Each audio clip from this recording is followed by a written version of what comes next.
Hey everybody, welcome back. We're out of the shop right now today, and I'm just showing you the Dutch bucket system I have set up for some tomatoes. I think some of you guys know that a few years back we bought an old farm, and we're doing some farming in addition to our sheet metal work and Willie's restoration, stuff like that. And I've got a lot of interest in people wanting to see the tomato system that I set up here. So it's just your standard Dutch bucket system, and these tomatoes have been out here about 3 weeks, and I put them out as just some seedlings that I started, and you can see they're really taking off. They're going crazy already. And down here I'm trying a few things. Got a few cucumbers and some dirt, and I'm trying that. And the tomatoes we're just growing in some rocks. You've got to get whatever's most economical for you. A lot of people use perlite for their growing medium, but it was expensive in my area.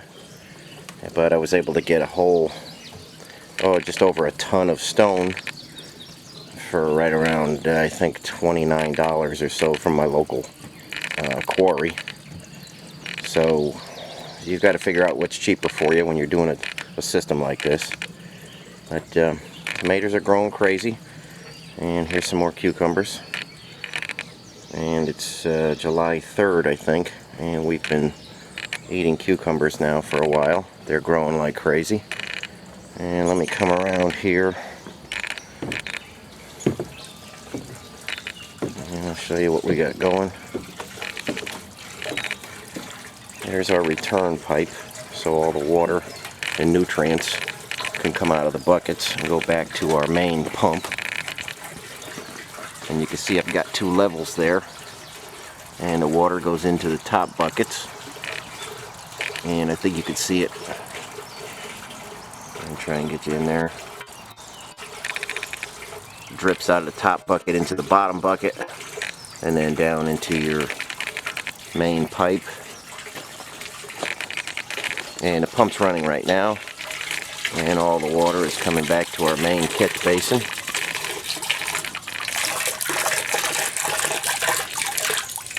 And you see it right there. I just got a little pump in there. I've got some drip line. This is 1/2-inch main line.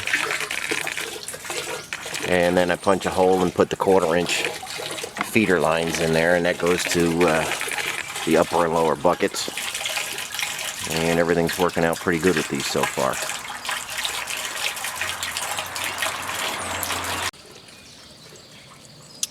Okay, as far as the buckets I use, these are just standard 5-gallon buckets. You can see down below I've got all kinds of different buckets. I was getting them from a bakery, but couldn't get enough for the tomatoes I wanted to do, so you could basically use any kind of bucket you want. And I don't put covers on them.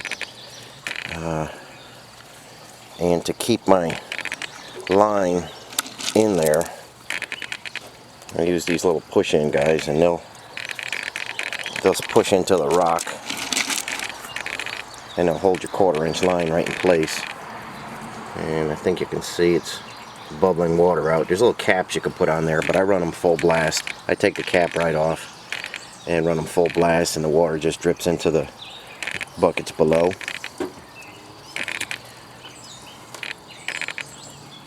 And I just got these tied up. They're going to run up these strings. It's all just made out of some scrap wood, nothing fancy.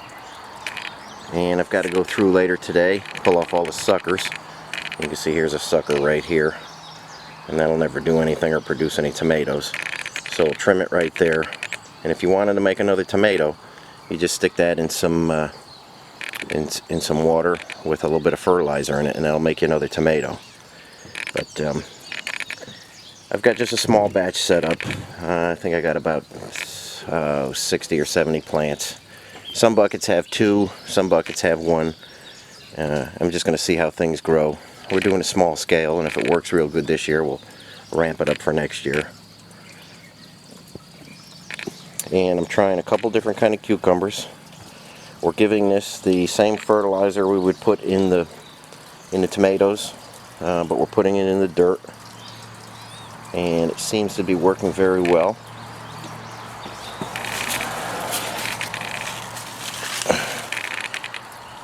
And these tomatoes have been out here the same 3 weeks, and they're growing cucumbers like crazy already. There's one hiding in there. And a lot of flowers coming, and that's going to be a good amount of cucumbers off just a couple plants.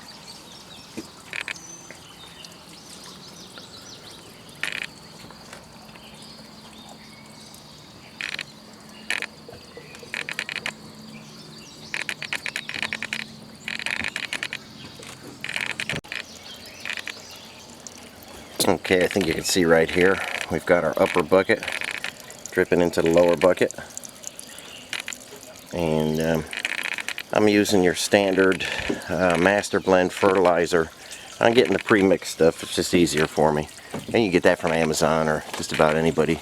Everybody's selling that stuff now. And with this amount of plants, I have to add to my bucket because they're drinking so much and taking up so much water and nutrients. I have to add into this main bucket here at least 5 gallons a day.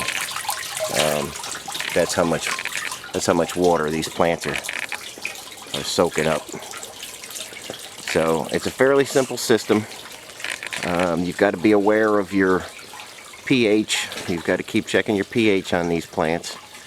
And because it's outside, not in a greenhouse, rainstorms and thunderstorms will really mess you up a little bit, but not too bad. So after it rains, you want to check your pH real good.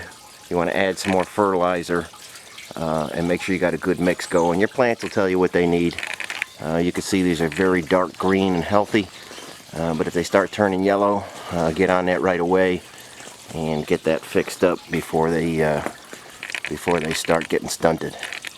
You can see we've got flowers coming out. We've got little tomatoes on the plants already. They should be a good harvest this year, but I'll keep an eye on it, and I'll show you from time to time what's happening with these guys. And if anybody out there is thinking of doing a Dutch bucket system, it's extremely easy to do, not very expensive, and I think you'll be super happy with the results.